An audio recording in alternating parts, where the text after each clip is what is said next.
सोयाबीनच्या सुड्या पेटवता. अरे सोयाबीनच्या सुड्या पेटवताना काहीतरी लाज लज्जा शरम असेल तर वाटू द्या.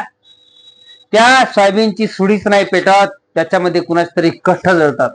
पण शेतकऱ्याचे आई वडिलांचे कष्ट असतात, शेतकरी असतात, बायको असतात, मुलं असतात, त्याचे बैल राब राब राबतात. आसमानी आणि सुलतानी संकट, या संकटातून वाचून तो बिचारा शेतकऱ्याने सुड्या घातलेल्या आहेत सध्या. आणि काही नालायक आणि जळाऊ वृत्तीचे लोक, मूर्ख नीतिमत्ता हरपले लोक त्या सोयाबीनच्या सुड्या पेटून देत आहेत. अरे ती सोयाबीनची सुडी म्हणजे कुणाच तरी स्वप्न आहेत. कुणाला तरी लेकीवाळीची माहेरवासीनी येते, तिची साडी चोळी करायची आहे.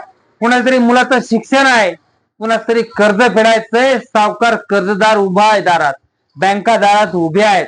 आसमानी आणि सुलतानी संकटाचा सामना करून त्या शेतकऱ्यांना ती सोयाबीन सोंगली आहे, ती सुडी उभारलेली आहे.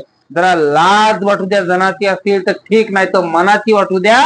आणि भविष्यात मध्ये पुन्हाही बुलढाणा जिल्ह्यामध्ये म्हणा किंवा महाराष्ट्रात म्हणा कुठलीही घटना घडणार नाही आणि सोयाबीन सुडीची घटना घडणार नाही याच्या संदर्भात जनजागृती करा.